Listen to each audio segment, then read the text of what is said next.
Hello students, जैसा कि आप सभी को पता होगा कि हम लोग डेटा साइंस क्लास 9th के चैप्टर 1 को क्लियर कर रहे थे और उसमें हम लोगों ने दो टॉपिक को बहुत अच्छे से पढ़ा था। पहला टॉपिक था व्हाट इज़ डेटा और दूसरा टॉपिक था डेटा वर्सेस इंफॉर्मेशन।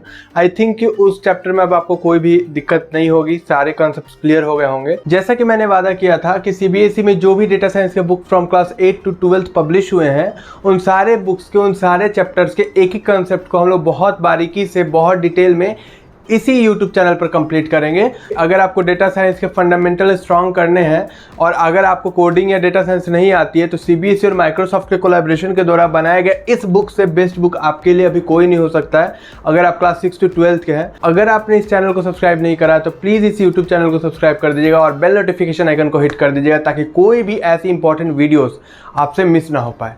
अब हम लोग चलते हैं अपने नेक्स्ट टॉपिक पर। हमारा नेक्स्ट टॉपिक है DIKW मॉडल। क्या है DIKW मॉडल? हम लोग पहले इसको थोड़ा जूम कर लेते हैं ताकि आप भी अच्छे से इसको देख कर समझ पाओ। ओके, तो ये रहा हमारा DIKW मॉडल। ये एक बहुत ही इंपॉर्टेंट मॉडल है और आपको इसको बहुत अच्छे से समझना चाहिए क्योंकि इसमें मैं कुछ मॉडिफिकेशन करने जा रहा हूँ। ओके, DIKW मॉडल बोलता है कि डेटा को जब हम लोग ट्रांसफॉर्म कर देते हैं इंफॉर्मेशन में तो उसके बाद उसको हम लोग कन्वर्ट कर सकते हैं नॉलेज में और वो अल्टीमेटली कन्वर्ट हो जाता है विजडम में। कहने का मतलब ये है कि हमारा जब डेटा होता है, जब हम उसको वेल ऑर्गेनाइज्ड, वेल प्रोसेस्ड और वेल एनालाइज्ड कर लेते हैं ताकि उस डेटा का जब मीनिंग निकल सके, उस डेटा के बल पर हम लोग कुछ डिसीजन ले सके, कैलकुलेशंस कर सके, कुछ लॉजिकल डिस्कशंस कर सके, तो उसको हम लोग इन्फॉर्मेशन बोलते हैं। अब जब हमारे पास एक इन्फॉर्मेशन है जिसका कि एक स्पेशल मीनिंग है तो ये हमारे नॉलेज को बढ़ाएगा और जब हमारा नॉलेज बढ़ेगा तो हमारी विजडम मतलब कि हमारी बुद्धिमत्ता मतलब कि हमारी सोचने की क्षमता बढ़ेगी। तो आप देख सकते हो कि अगर डेटा साइंस हम लोग पढ़ते हैं तो हर एक तरीके से हमारा फायदा है, विजडम बढ़ता है। ओके, तो वही यहाँ पर DIKW मॉडल में बताया गया है। यहाँ पर DIKW मॉडल में इसी बात को बताया गया है। ओके, हमारे DIKW मॉडल में यही बताया गया है कि जो हमारा डेटा होता है जब हम उसको प्रॉपर एनालाइज करते हैं, प्रोसेस्ड करते हैं, ओके, और ऑर्गेनाइज्ड करते हैं तो हमको मिलता है इंफॉर्मेशन जिसका कि एक लॉजिकल मीनिंग होता है। इसके हेल्प से हम लोग डिफरेंट डिसीजन ले सकते हैं, कैलकुलेशंस कर सकते हैं और मीनिंगफुल या लॉजिकल डिस्कशन कर सकते हैं। तो जब इंफॉर्मेशन हमको मिल गया तो इंफॉर्मेशन आने से हमारी इंक्रीज होती है नॉलेज और नॉलेज से हमारा इंक्रीज होता है विजडम। अब इसके बाद मैं कुछ स्टेप अपने से जोड़ना चाहता हूँ कि जब आपके पास आपकी नॉलेज बढ़ गई, जब आपकी विजडम बढ़ गई तो कंप्यूटर साइंस में या डेटा साइंस में वहाँ से शुरू होता है इनोवेशन का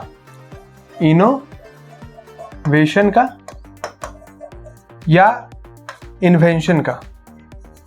ये मैं अपने तरफ से वैल्यू ऐड कर रहा हूँ। ओके, ऐसा होता है। ठीक है, अब आप पूछोगे कि सर ये ऐसा कैसे हो सकता है? तो देखो, हम लोग जैसे कि पिछले दिन में डिस्कस कर रहे थे टेस्ला कार का, the fully automatic electric vehicle. तो धीरे धीरे सभी लोग देख रहे थे कि यार हर एक, जैसे कि मैंने पिछले क्लास में एग्जांपल लिया था कि अगर आपके पास वेल ऑर्गेनाइज्ड मैनर में ईयर्स हो, कंट्री हो और उसका एवरेज टेम्परेचर हो उस ईयर का, तो हम लोग देखे थे कि धीरे धीरे जो है एवरेज टेम्परेचर पूरे वर्ल्ड का बढ़ रहा है, जिस प्रोसेस को हम लोग कहते हैं ग्लोबल वार्मिंग।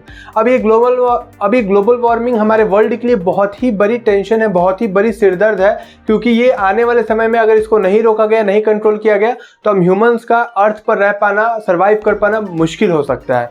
ओके, तो इसके लिए देखा गया कि आखिर ग्लोबल वार्मिंग के लिए रिस्पॉन्सिबल कौन है। तो जब हमारे पास नॉलेज आ गई और हमारे पास विजडम आ गया कि भाई ग्लोबल वार्मिंग बढ़ रही है और ये किन कारणों से बढ़ रही है, तो हम लोग देखें कि जो भी हमारे व्हीकल्स जो रोड पर चलते हैं पेट्रोल और डीजल पर, तो उनसे बहुत सारे मात्रा में कार्बन डाइऑक्साइड और सल्फर के कुछ ऑक्साइड्स निकलते हैं, नाइट्रोजन के भी कुछ ऑक्साइड्स होते हैं, जो कि रीजंस हैं ग्लोबली टेम्परेचर बढ़ने के। लेकिन सबसे बड़ा जो कारण है वो कार्बन डाइऑक्साइड और सल्फर के कुछ ऑक्साइड्स होते हैं जो कि टेम्परेचर को, हमारे एटमॉस्फेयर के टेम्परेचर को इंक्रीज कर देते हैं। तो इसका सॉल्यूशन क्या है? इसका सॉल्यूशन यही था कि हम फॉसिल फ्यूल को नहीं जलाएं। तो जब फॉसिल फ्यूल को नहीं जलाएंगे तो आखिर हम व्हीकल्स कैसे ड्राइव कर पाएंगे? तो वहाँ पर कॉन्सेप्ट है इलेक्ट्रिक व्हीकल। लोगों ने सोचा कि जैसे हम लोग फॉसिल फ्यूल से एनर्जी जनरेट कर सकते हैं वैसे हम लोग बैटरी के हेल्प से भी तो एनर्जी जनरेट कर सकते हैं। तो उन्होंने ऐसे इंजन डिज़ाइन करा जो कि बैटरी से चले, जिसको कि हम लोग ईवी बोलते हैं, इलेक्ट्रिक व्हीकल बोलते हैं। और देखो, जब हमारे पास जब हमारे यहाँ कैमरा बना, सेंसर बना, तो हम लोग देखें कि कैमरा और सेंसर जो है बहुत सारे डेटा को कलेक्ट करता है। बहुत सारी यूज़फुल डेटा को कलेक्ट करता है, मतलब कि यूज़फुल तो बाद में होता है, प्रोसेस करने के बाद होता है, लेकिन बहुत सारे डेटा को यूज़ किया जाता है जिसको कि अगर वेल ऑर्गेनाइज्ड वे में, स्ट्रक्चर्ड वे में और प्रोसेस्ड कर दिया जाए तो ये एक बहुत ही यूज़फुल डेटा हमारे लिए साबित हो सकता है, मतलब कि बहुत इंपॉर्टेंट इन्फॉर्मेशन हो सकता है।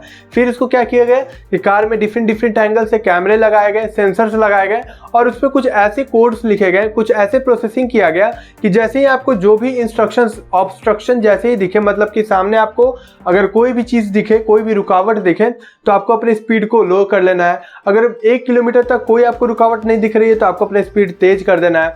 अगर रोड जैसे जैसे जा रही है तो हम लोग देखे होंगे, आप लोग देखे होंगे कि जब रोड ऐसे बनती है तो बीच बीच में एक वाइट ऐसे लाइन जाता है। तो जो हमारा टेस्ला कार है ना, जो हमारा टेस्ला कार है, यहाँ पर आगे में जो कैमरे लगे हुए हैं जो कि इसको देखते हैं कि वो कैसे घूम रहे हैं। जैसे जैसे वो घूमते हैं, जितने डिग्री पर ये रोड घूमता है उतने डिग्री पर हमारा ये जो व्हीकल का स्टीयरिंग भी घूमता है। ठीक है, तो वहाँ पर हमारे कैमरे और सेंसर्स की मदद से हम लोग मुड़ भी सकते हैं, बेंड भी कर सकते हैं और बिल्कुल ऑटोमेटिक कार हम लोग बना सकते हैं, और इनफैक्ट हम लोग बना लिए हैं। तो जो ये नया इन्वेंशन हुआ, ये जो नया इनोवेशन हुआ, ये कब हुआ? जब हमारे पास डेटा थी, उन डेटा से हम इंफॉर्मेशन निकाले, फिर हम वहाँ से हमें नॉलेज आई, विजडम आई, और फिर हमें रीज़न समझ में आया कि आखिर ऐसा क्यों हो रहा है। सपोज डैट कि अगर हमारे पास कभी डेटा होता ही नहीं, सपोज डैट कि कभी हमें पता ही नहीं चलता कि हमारे व्हीकल चलने से बहुत ज़्यादा ग्लोबल वार्मिंग हो रही है और हमारे इन्वायरमेंट को बहुत नुकसान पहुंच रहा है, तो कभी इलेक्ट्रिक व्हीकल का कंसेप्ट आता ही नहीं। इसी तरीके से आप देख लो कि अगर ग्रेविटी के कारण सेब नीचे गिरा ही नहीं होता तो कभी न्यूटन क्यों इतने सारे पूरे फिजिक्स को इन्वेंट करते हैं। ठीक है, तो ऐसी बात नहीं है। जहाँ पे हमारा ऑब्जर्वेशन होता है, जहाँ पर हमारा यूजफुल डेटा होता है, वहाँ से हमारी नॉलेज इंक्रीज होती है। नॉलेज इंक्रीज होने के बाद हमारी विजडम भी इंक्रीज होती है, जिसके बाद हम लोग इनोवेशन और इन्वेंशन करते हैं। ओके, तो आई थिंक कि ये जो है ये मॉडल आपको बिल्कुल क्लियर हो गया होगा। यहाँ पर इसी तरीके से सिंपली एग्जांपल दिए हुए हैं। मैं चाहूँगा कि आप लोग इसको पढ़ो यार। मैं पूरा खाली हट जाता हूँ, स्क्रीनशॉट ले लो, मैं डिस्क्रिप्शन में बुक का लिंक भेज दूंगा, आप लोग पीडीएफ खोल कर पढ़ो, बहुत आसानी है। और मैंने पिछले क्लास में भी बताया था कि पढ़ना एक बहुत ही अच्छा आदत है और आप सभी को पढ़ना चाहिए। ठीक है, क्योंकि मेरे कुछ भी करने से कुछ नहीं होगा। मैं कितना भी पढ़ा लूँ, जब तक आप लोग नहीं पढ़ोगे तब तक कुछ भी नहीं हो सकता। तो आपको अपने अंदर पढ़ने की हॉबी डालनी है। मैं तो बस आपका हेल्प कर रहा हूँ कि जो मतलब कि जो चीज़ें हैं उनमें से कुछ नए नए डायमेंशंस को सोच कर दिखा रहा हूँ कि हाँ ये ऐसा, मतलब जो चीज़ें बुक में नहीं है और मुझे लगता है कि जो चीज़ें आपको सोचनी चाहिए, जिन टेक्नोलॉजी के बारे में आपको पता होना चाहिए, मैं तो बस वो बता रहा हूँ और थोड़ा बुक को सिंप्लीफाई कर दे रहा हूँ। बट अल्टीमेटली इन सारी चीज़ को मेमोराइज करने के लिए आपको वीडियो 2 बार 3 बार 4 बार देखना होगा, आपको बुक्स 2 बार 4 बार 5 बार पढ़ने होंगे। ओके, तभी आपको रियल फायदा होगा और आपके फंडामेंटल्स बिल्कुल क्लियर हो रहे होंगे। ओके, डेटा जो है वो इटसेल्फ इंपॉर्टेंस नहीं है। जब हम उसको प्रॉपर एनालिसिस कर लेते हैं उसके बाद जो डेटा आता है उसका एक्चुअल वैल्यू, क्यों? क्योंकि प्रॉपर एनालिसिस के बाद, प्रॉपर प्रोसेसिंग के बाद, प्रॉपर ऑर्गेनाइजेशन के बाद जो डेटा आता है वो कन्वर्ट हो चुका होता है इन्फॉर्मेशन में, जिसका कि एक लॉजिकल सेंस होता है, जिसका कि एक मीनिंगफुल सेंस होता है, जिसके हेल्प से हम लोग मीनिंगफुल डिसीजन ले सकते हैं, मीनिंगफुल कैलकुलेशंस और डिस्कशंस कर सकते हैं। ओके, चलो ठीक है, ये एक पिरामिड है। ठीक है, इसको क्या कहते हैं? DIKW pyramid. ठीक है, इस पिरामिड को क्या कहते हैं? DIKW pyramid. कि जो हमारा डेटा है वो रॉ है, जिसका कि कोई मीनिंग नहीं है। हम लोग इसको कन्वर्ट करते हैं, ऑर्गेनाइज करते हैं, ट्रांसफॉर्म करते हैं, प्रोसेस करते हैं और इसको इन्फॉर्मेशन बनाते हैं। इन्फॉर्मेशन के बाद इससे हमारा क्या होता है, जब हम इसको किसी कॉन्टेक्स्ट में प्रेजेंट करते हैं तो हमारी नॉलेज बढ़ती है, नॉलेज से हमारी विजडम और अंडरस्टैंडिंग आती है और वहाँ से हमारी कैपेसिटी आती है डिसीजन लेने का या कंक्लूजन करने का। तो मतलब ये है कि अगर आप डेटा साइंस पढ़ते हो और डेटा को एनालिसिस करना सीख जाते हो, आपकी डिसीजन मेकिंग और कंक्लूजिंग पावर बहुत हद तक इंक्रीज करेगी। और अगर आपकी डिसीजन मेकिंग पावर एक बार इंक्रीज हो गई ना, तो जीवन में आपको सक्सेस होने से कोई नहीं रोक सकता। क्योंकि एक बहुत बड़े फिलोसफर ने बोला था कि मैक्सिमम लोग इसलिए फेल नहीं हो जाते क्योंकि वो गलत डिसीजन लेते हैं। मैक्सिमम लोग इसलिए नहीं फेल होते क्योंकि वो गलत डिसीजन लेते हैं, मैक्सिमम लोग इसलिए फेल होते हैं क्योंकि वो कभी लाइफ में डिसीजन ही नहीं ले पाते और जैसे दुनिया चल रही होती है उन्हीं के पीछे भेड़ चाल में बस चलते रहते हैं। ओके, तो इसलिए आप याद रखो कि लाइफ में डिसीजन लेना बहुत ज़रूरी है और सही डिसीजन लेने की एबिलिटी अपने ने डेवलप करना बहुत ज़रूरी है। और इसके लिए कोडिंग और डेटा साइंस से बेस्ट सब्जेक्ट कोई भी नहीं हो सकता। ओके, तो लग जाओ एकदम बिल्कुल। अगर आप 10th 11th 12th के भी हो तो आप 6 से 12 तक का जो कोडिंग और डेटा साइंस का कोर्स है एटलीस्ट उसको कंप्लीट कर लो। बहुत ज़्यादा नहीं लगेगा, काफ़ी जल्दी हो जाएगा, मतलब कि 3-4 महीने आप पूरा ख़त्म कर दोगे अगर आप लग के करोगे तो। ठीक है, और सबसे बड़ी इसकी बेनिफिट है कि IUI जैसे प्रेस्टिजियस एग्जाम में आपको बहुत ज़्यादा उसकी बेनिफिट मिलेगी, क्योंकि जब आपके फंडामेंटल्स क्लियर रहेंगे ना तो आप टफ एल्गोरिदम्स और कोडिंग्स इजीली सीख पाओगे। अगर आपको IUI के बारे में नहीं पता है तो हमारे चैनल पर जाओ और सर्च करो IUI, या ऊपर बस सर्च करो IUI बाई कोड इंडिया तो भी आ जाएगी, ठीक है। आप उसके बारे में देखो, या डिस्क्रिप्शन में उस वीडियो का लिंक रहेगा, आप वहाँ पर जाकर देख लो कि IUI क्या होता है और जानो उसके बारे में। बहुत अच्छी एग्जाम है, ठीक है। अब हम लोग आगे बढ़ते हैं। तो यहाँ पे लिखा हुआ है DIKW model also known as DIKW pyramid. अब जो सबसे इंपॉर्टेंट टॉपिक आया है, एक बहुत इंपॉर्टेंट टॉपिक हमारे पास आया है कि how data influence our lifes, हमारे ज़िंदगी को डेटा किस तरीके से इन्फ्लुएंस करता है। चलो तो पढ़ते हैं अब कि कैसे डेटा हमारे रियल लाइफ को इन्फ्लुएंस करता है, ठीक है। तो data heavily influence our daily lifes, starting from our online shopping to watching our favourite shows on television to ordering food from the best restaurants. Data and data analysis have a significant impact on our life. यहाँ पर बोला जा रहा है कि data जो है हमारे लाइफ को बहुत हैवीली तरीके से इन्फ्लुएंस करता है। चाहे हम ऑनलाइन शॉपिंग कर रहे हो, वहाँ पर भी डेटा हमारे शॉपिंग के तरीके को इन्फ्लुएंस कर रहा है। हम क्या शॉपिंग करें डिपेंड करता है डेटास पर, ठीक है। उसके बाद अगर हम मूवी वॉच कर रहे हैं, शोज वॉच कर रहे हैं, या हम कुछ अपने बेस्ट रेस्टोरेंट से कुछ ऑर्डर कर पा रहे हैं, इन सब में डेटा एनालिसिस का या कह लो डेटा साइंस का अपने आप में बहुत बड़ा रोल है, ठीक है। हम लोग देखते हैं कि कैसे रोल है, ठीक है। तो we are continuously provided with statistical information and sports, medicine, education, public opinions, economy, etc. by the newspaper and other sources। हम लोग देखते हैं कि हमारे डेली लाइफ में न्यूज़पेपर या डिफरेंट सोर्सेज के थ्रू हमें पता चलता है अलग अलग स्टैटिस्टिकल इन्फॉर्मेशन स्पोर्ट्स के बारे में। जैसे कि हमें पता चलता है कि सबसे फास्टेस्ट सेंचुरी किसने बनाई, शायद कोहली ने बनाए। सबसे फास्टेस्ट 100 विकेट्स किसने लिए हैं, सबसे अधिक ट्रॉफीज किसने जीती हैं, सबसे अधिक बार डक आउट कौन हुआ है, मतलब 0 रन पर आउट कौन हुआ है, या ऐसा बहुत सारे। मतलब कि अगर आप क्रिकेट देखते हो ना, IPL के बहुत सारे डेटाज हैं कि अभी तक ये एक ऐसा प्लेयर है जो आज तक रन आउट नहीं हुआ है, ठीक है। वो कौन कौन से प्लेयर हैं जो आज तक रन आउट नहीं हुए, उनके कुछ कुछ नाम आ जाते हैं। तो मतलब कि मैं एक एग्जांपल ले रहा हूँ। इस तरीके के बहुत सारे आपको स्टैटिस्टिकल डेटा दिखते होंगे। तो वो किसके हेल्प से हो पा रहा है? वो डेटा साइंस के हेल्प से हो पा रहा है। वहाँ पर डेटा साइंस की एप्लीकेशन है, वहाँ पर बहुत सारे यूजलेस डेटा को वेल ऑर्गेनाइज तरीके से प्रोसेस्ड किया जा रहा है, एनालाइज किया जा रहा है, फिर आपके पास ये सारी इन्फॉर्मेशन आ रही है, ओके। उसके बाद मेडिसिन के बारे में कि जैसे कि कोविड के टाइम में आया था कि ये मेडिसिन ज़्यादा अच्छा काम करिए, अगर आपकी ये सिम्टम्स हैं तो आपको ये मेडिसिन करनी चाहिए, ये मेडिसिन 80% तक सक्सेस है, ये मेडिसिन 90% तक सक्सेस है, इस तरीके से। उसके बाद पब्लिक ओपिनियन, जैसे मान लो कि कोई घटना घटी तो उस पर कितने पब्लिक का क्या ओपिनियन है। सपोज कहीं अगर इलेक्शंस हो रहे हैं तो कौन सी पार्टी जीत रही है, कौन सी पार्टी हार रही है, वो एग्जिट पोल्स निकल जाता है। आपको पता है जब आप इलेक्शन होता है तो एग्जिट पोल्स निकल जाते हैं और इलेक्शन के रिजल्ट से पहले ही मीडिया में बातें आ जाती हैं कि इस बार कौन सा पार्टी जीतने वाला है। वो क्या करते हैं, 1000-5000 लोगों का ओपिनियन लेते हैं और वहाँ से वो ओपिनियन पोल्स निकालते हैं, ओके।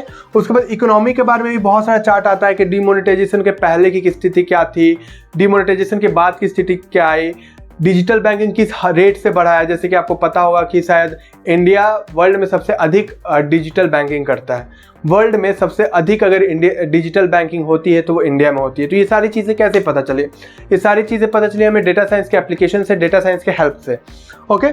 और इन सारे स्टैटिस्टिकल जो भी इंफॉर्मेशन है हमारे पास, इसके बेसिस पर हम अपने डेली लाइफ में डिसीजन लेते हैं कि किस प्लेयर को हमको सपोर्ट करना चाहिए, कौन सी मेडिसिन हमें लेनी चाहिए, कौन सी पार्टीज़ को सपोर्ट करना चाहिए। जैसे कि हम लोग बहुत सारे देखते हैं कि इस पार्टीज में ये घोटाला हुआ है, ये घोटाला हुआ है, ये घोटाला हुआ है, इस पार्टीज ने ये अच्छा काम किया, ये अच्छा काम किया, ये अच्छा काम किया। और इस बेसिस पर हम लोग इजीली अपने डे टू डे लाइफ में डिसीजन ले पाते हैं कि हमें किस पॉलिटिकल पार्टी को सपोर्ट करना है, या हम लोग बता पाते हैं कि आखिर हमें किस तरीके के एक्शंस लेने हैं ताकि हमारे देश की इकोनॉमी इंप्रूव हो। जैसे कि आपको पता होगा कि कोविड में जो इतने सारे स्टैटिस्टिकल डेटा थे, पूरे न्यूज़पेपर या आप न्यूज़ चैनल्स पे जाओ तो केवल स्टैटिस्टिकल इन्फॉर्मेशन ही थे कि केवल डेटा घूम रहे थे। और वो इसलिए घूम रहे थे ताकि हम ये जज कर पाए कि इस कोविड टाइम में, इस टफ टाइम में हमें क्या क्या डिसीजन लेने चाहिए। लाइक हमें मास्क पहनकर ही बाहर जाना चाहिए, लोगों से दूरी मेंटेन करनी चाहिए। तो ये सारे डिसीजन हम किस बेसिस पे ले पा रहे थे? उन डेटास के बेसिस पर ही ले पा रहे थे। तो इनफैक्ट आप देखो कि आपके लाइफ के हर एक एस्पेक्ट में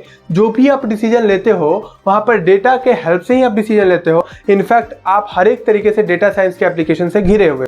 data also helps us in maintaining our health जैसे कि डेटा जो है बहुत हेल्प करता है कि हम अपने हेल्थ को मेंटेन करें। अब आप बोलोगे सर डेटा कैसे हेल्प कर सकता है हमारे हेल्थ को मेंटेन करने में, तो आपने फिटनेस बैंड्स का नाम सुना होगा, लाइक MI फिटनेस बैंड और भी अलग अलग कंपनी की फिटनेस बैंड आती हैं। क्या होता है उन फिटनेस बैंड में, यहाँ पर एक सेंसर लगा हुआ होता है जो कि आपके पल्स रेट को नापता है। तो वहाँ से आपके पल्स रेट पता चल जाते हैं, आपके हार्ट बीट रेट पता चल जाते हैं। तो वहाँ से अलग अलग आपके सिम्टम पता चल जाते हैं कि आपके बॉडी का टेम्परेचर क्या है। ओके, इसके अलावा भी बहुत सारे कुछ पता चल जाता है कि आप आज दिन भर में कितना चले हैं, कितने कैलोरी बर्न किए हैं, आपको कितने कैलोरी बर्न करनी चाहिए।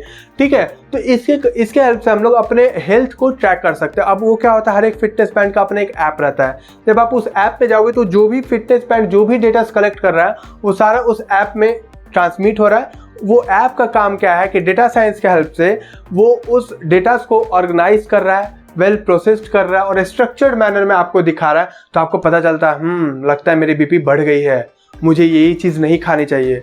लगता है मेरी टेम्परेचर बढ़ गई है, शायद मुझे बुखार तो नहीं है, मैं आजकल बहुत कम चल रहा हूँ, मुझे और कैलोरीज बर्न करनी चाहिए, इसीलिए मैं मोटा हो रहा हूँ। इस तरीके के आप अपने फिटनेस से रिलेटेड डिसीजन ले पाते हो क्योंकि आपके पास फिटनेस बैंड है जो कि डेटा साइंस के हेल्प से पूरी तरीके से एनालिसिस करके आपको ये सारी चीज़ें बता रही है।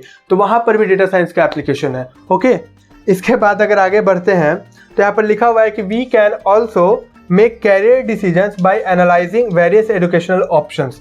लाइक जब आप वेबसाइट पर जाते हो तो बहुत सारी ऐसी वेबसाइट हैं, लाइक मैं अपने टाइम में एक कॉलेज प्रवेश नाम का वेबसाइट है जिसमें सारे IITs और NITs का डेटा है, जिससे मुझे बहुत हेल्प मिली थी ये चूज़ करने में कि मैं NIT वारंगल ही क्यों जाऊं या कौन से NITs में जाऊं, कौन से IITs में जाऊं। उस वेबसाइट ने मेरी बहुत हेल्प करी थी। तो वहाँ पर भी मैंने डेटा साइंस के हेल्प से ही, एक्चुअली वो वेबसाइट में 100% डेटा साइंस की ही एप्लीकेशन है जहाँ पर वो सारे डेटा को एक साथ एनालाइज करके ऑर्गेनाइज करके हमको परोसती हैं। तो उसी तरीके से अगर आपको भी अपने कैरियर का डिसीजन लेना है तो आप भी बहुत सारे ऐसे वेबसाइट्स हैं जहाँ पर आप जाकर बहुत सारे कैरियर ऑप्शंस को कंपेयर कर सकते हो और देख सकते हो कि आपके लिए बेस्ट कैरियर ऑप्शंस क्या है। ओके, तो आई थिंक यहाँ तक तो आपको समझ में आया होगा कि डेटा बहुत बुरी तरह इन्फ्लुएंस करता है हमारे लाइफ को। बुरी तरह मतलब कि बहुत ज़्यादा, बहुत हद तक डेटा हमारे लाइफ को इन्फ्लुएंस करता है। अब हम लोग आगे पढ़ते हैं। Data also enables business leaders to make decision based on historical data. They analyze budgets, market demands, sales, forecast, etc. which help them to make informed choices. Okay, तो सिंपली यहाँ पर ये बोला जा रहा है कि जो हमारा डेटा है उसका यूज़ बहुत बड़े बड़े बिजनेस लीडर के द्वारा भी किया जाता है, जिसके हेल्प से वो पता करते हैं कि उनके हिस्ट्री में, मतलब कि पास्ट में क्या क्या चीज़ें बिकी हैं, उनके पास्ट में बजट्स क्या रहा है, मार्केट में उनकी किन प्रोडक्ट की डिमांड ज़्यादा है, जिन प्रोडक्ट की डिमांड ज़्यादा है उसको वो लोग अधिक उस पर फोकस करेंगे, उस प्रोडक्ट को इम्प्रूव करने में अधिक फोकस करेंगे। उसके बाद सेल्स क्या होती हैं एक्सेट्रा, ऐसे कर करके बहुत सारे तरीके से। बिजनेस में तो खास तौर पे डेटा साइंस का बहुत ही अधिक एप्लीकेशंस है। मतलब कि हमारे हर एक लाइफ के हर एक सेक्टर में तो डेटा साइंस का एप्लीकेशन है ही, बट बिजनेस के लिए बहुत ज़्यादा इंपॉर्टेंट हो जाता है डेटा साइंस का एप्लीकेशन या डेटा का एप्लीकेशन, क्योंकि वहाँ पर बिजनेस को ग्रोथ मिलती है डेटा साइंस के हेल्प से। और यही रीज़न है कि किसी भी टेक इंडस्ट्री में सबसे high paying job data scientist और मशीन लर्निंग के फील्ड में ही होती है। ओके, अब हम लोग आगे बढ़ते हैं। Below are a few of the essential aspects of our life that are impacted by data। यहाँ पर नीचे कुछ few essential aspect है हमारे लाइफ के जो कि डेटा के द्वारा बहुत प्रभाव डाला जाता है। सबसे अधिक डेटा का इम्पैक्ट हमारे लाइफ में एक हेल्थ केयर पर पड़ता है। ठीक है, data has influence many area of the health care industry. जैसे कि किसी भी पेशेंट की मेडिकल हिस्ट्री क्या रही है, मतलब कि उसको कितने बार स्ट्रोक आया है, कितने बार हार्ट अटैक आया है, कितने बार उसको कोई खास बीमारी हुई है, उसको जॉन्डिस हुई है कि नहीं, उसको मलेरिया हुई है कि नहीं हुई है। इसके अलावा उसके पास्ट में कौन कौन सी बीमारी रह चुकी। सपोज है कि किसी पेशेंट को अगर जॉन्डिस है और हम उसको कोई दवाई दे रहे हैं, तो दवाई देने से पहले हम इस बात का ध्यान रखेंगे कि उसको पहले भी कोई बीमारी हुई है कि नहीं हुई है। अगर उसको पहले कोई बीमारी हुई है तो दवा का प्रकार बदलते जाएगा और अलग अलग दवा वहाँ पर दिया जाएगा।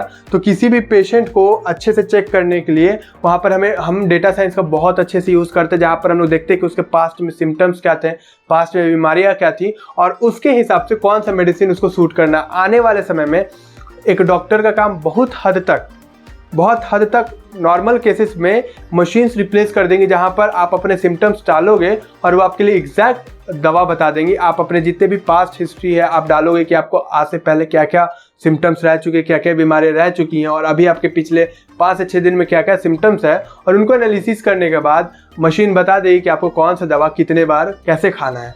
ओके, तो हेल्थ केयर में आने वाले समय में अभी भी डेटा साइंस का बहुत एप्लीकेशन है, बट आने वाले समय में ये एप्लीकेशन बढ़ने ही वाला है। ओके, इसके अलावा prediction of disease transmission and epidemics, like अभी कोरोना में किस रेट से हमारा डिजीज बढ़ेगा, किस रेट से लोग इम्पैक्ट पड़ेंगे। लाइक पहले ही बता दिया गया था कि जो कोरोना है जिस रेट से अभी बढ़ रहा है उससे 3 टाइम्स अधिक रेट से सेकेंड वेव में फैलेगा और 3 टाइम्स अधिक डेंजरस भी होगा, और वो हुआ भी। और ये बताया गया डेटा को एनालिसिस करके कि प्रीवियस कैसे डेटास हैं, हमारे कंट्री में आने से पहले इसके अलग अलग कंट्रीज में क्या इफेक्ट रहे हैं, उसके बेसिस पे बताया गया था कि इंडिया में एक दिन में 1 लाख के भी पॉजिटिव केस आ सकते हैं, और वो आए भी थे। तो हम लोग देख सकते हैं कि अगर हमें प्रेडिक्शन करना है किसी डिजीज के ट्रांसमिशन के बारे में तो हम लोग डेटा साइंस का यूज़ करते हैं।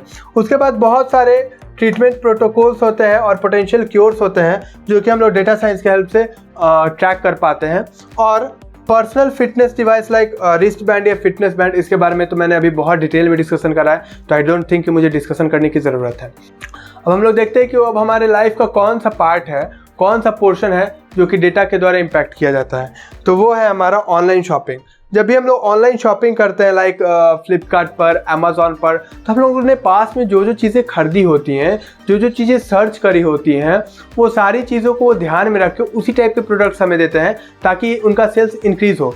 अभी तो खास तौर पे मैं एक बात बताता हूँ कि अभी आई है फ्लिपकार्ट की तरफ से लाइक फ्लिपकार्ट पे लेटर या अमेज़ॉन पे लेटर।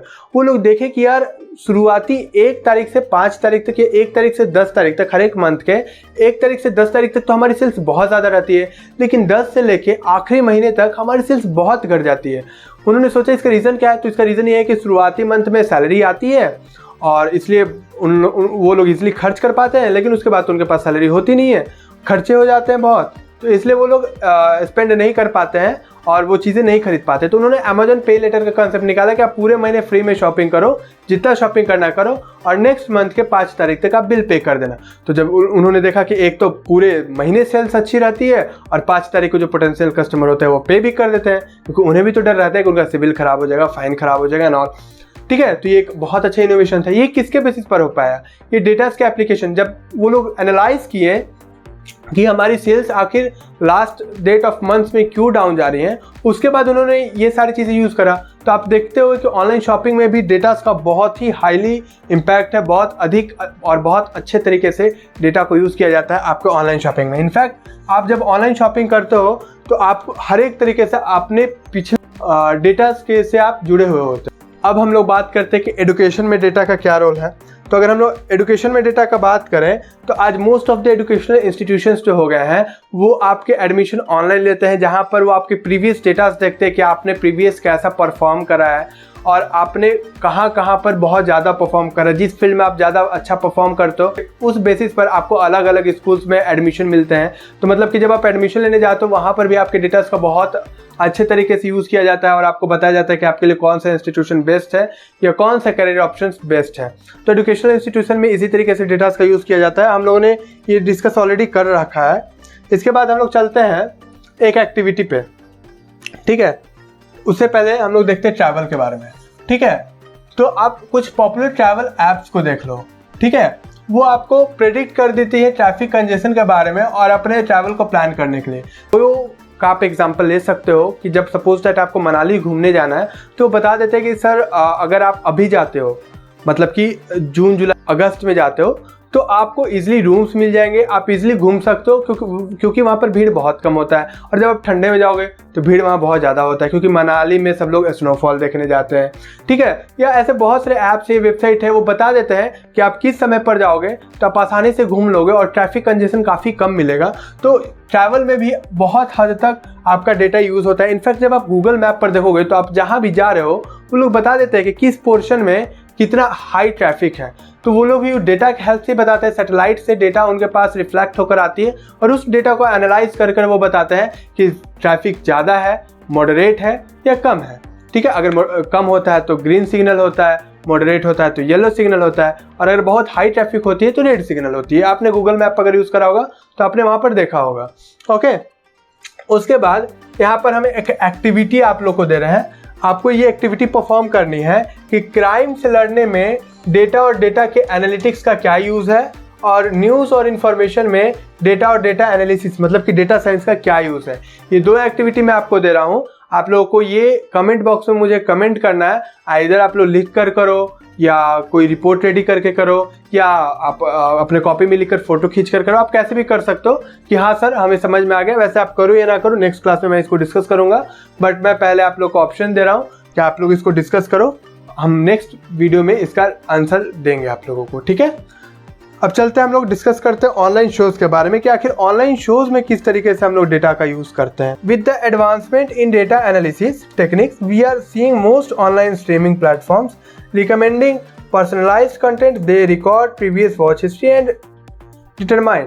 ओके, बेसिकली कहा जा रहा है कि जो भी आपके ऑनलाइन शोज होते हैं लाइक अमेजोन प्राइम हुआ, नेटफ्लिक्स हुआ, और भी ऐसे जितने भी स्ट्रीमिंग एप्स हुए हैं या स्ट्रीमिंग प्लेटफॉर्म हुए हैं, वो देखते हैं कि भाई आप क्या देखना पसंद कर रहे हो। यूट्यूब हुआ, वो देखता है कि आपकी इंटरेस्ट क्या, और जैसे आपकी इंटरेस्ट होती है उससे मिलता जुलता है हुआ ही कंटेंट आपको प्रोवाइड करता है, ताकि आप उसके ऐप पे बहुत ज़्यादा से ज़्यादा देर तक टिके रहो। इनफैक्ट यही नहीं, वो देखता है कि अगर आपको हॉरर मूवी देखना पसंद है तो आपको हॉरर मूवी के ही सजेशन देगा। अगर आपको कॉमेडी मूवी देखना पसंद है तो नीचे में जो सजेशंस आएंगे या आपके होम स्क्रीन पर जो सजेशंस आएंगे वो कॉमेडीज मूवीज़ के ही होंगे, ठीक है। और उस बेसिस पर वो आपको इंगेज करता है ताकि आप अपना ज़्यादा से ज़्यादा टाइम उनके प्लेटफॉर्म पर बिताएं और उतना ज़्यादा से ज़्यादा उनका रेवेन्यू जनरेट हो सके। इसके अलावा वो लोग डेटा को बहुत तरीके से यूज़ करते हैं कि कौन से एक्टर्स के डायलॉग को बार बार रिवाइंड करके सुना गया है, कौन से एक्टर को बहुत अधिक बार देखा गया है, कौन सा वीडियो सबसे अधिक पॉपुलर है, और इस बेसिस पर वो लोग जो आगे के जो भी वो लोग शोज़